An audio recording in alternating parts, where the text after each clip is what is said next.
काला कमरा सुदूर पहाड़ियों के बीच एक गांव था। वहां एक पुरानी हवेली थी जिसके बारे में लोग कहते थे उस हवेली का काला कमरा श्रापित है, वहां जाने वाला कभी वापस नहीं आता। ये सब बकवास है, मैं वहां जाकर सच पता लगाऊंगा। उस रात जब पूरा गांव सो रहा था, रवि हवेली पहुंचा। हवेली में घुसते ही सन्नाटा और ठंडक ने उसे घेर लिया। रवि, जगह सच में अजीब है, लेकिन मुझे डरने की जरूरत नहीं। वह धीरे धीरे काले कमरे के पास पहुंचा।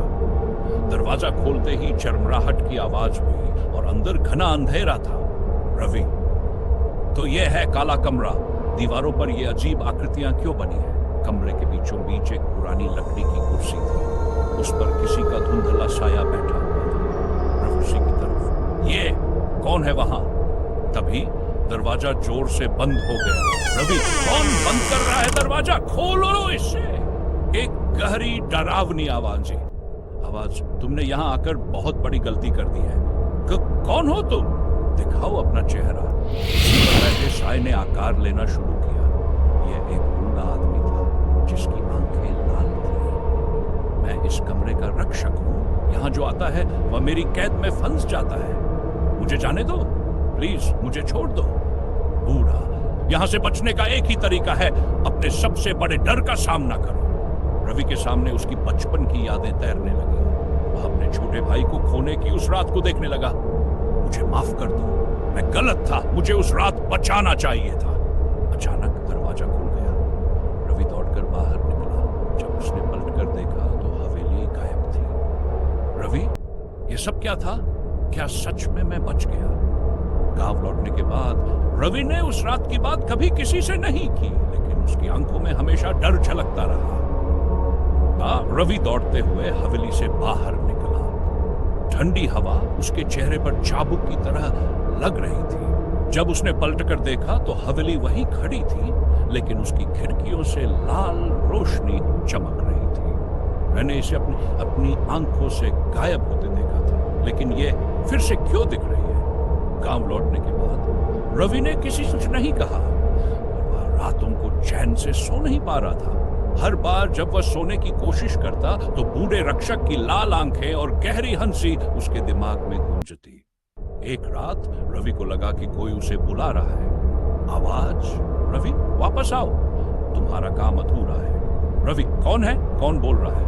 वह बिस्तर से उठा और चारों ओर देखने लगा। कमरे में सन्नाटा था, लेकिन तभी उसकी खिड़की के शीशे पर वही लाल रोशनी चमकने लगी। नहीं, मुझे अकेला छोड़ दो। अगले दिन रवि को गांव वालों ने उसके घर के दरवाजे पर बेहोश पाया। उसके हाथ पर कुछ अजीब निशान थे, वही आकृतियां जो काले कमरे की दीवारों पर थी। ये निशान अच्छे नहीं है। वह काला कमरा उसे नहीं छोड़ेगा। रवि अब शांत नहीं रह सका। उसने पुजारी से पूछा, क्या इस कमरे से छुटकारा पाने का कोई तरीका है? तुमने दरवाजा खोला है, अब इसे बंद करना तुम्हारी जिम्मेदारी है। तुम्हें वापस जाना होगा और रक्षक का सामना करना होगा। रवि, अगर यही करना है तो मैं करूंगा। अगली रात रवि फिर से हवेली पहुंचा। इस बार कमरे के दरवाजे पर उसकी प्रतीक्षा हो रही थी। बूढ़ा रक्षक, तुम वापस आ गए। क्या तुम तैयार हो अपने सबसे बड़े डर का सच स्वीकारने के लिए? रवि ने साहस जुटाया। मुझे डर नहीं है, मैंने अपनी गलतियों का सामना कर लिया है।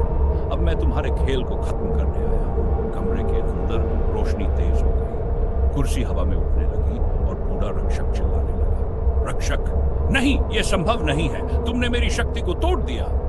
अचानक हवेली कांपने लगी, दीवारें गिरने लगी।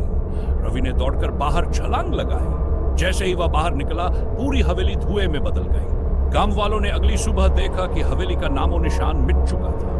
रवि अब एक शांत और आत्मविश्वासी व्यक्ति बन चुका था, पर वह हमेशा कहता, काले कमरे में जो मैंने सामना किया वह मेरी जिंदगी का सबसे बड़ा सबक था।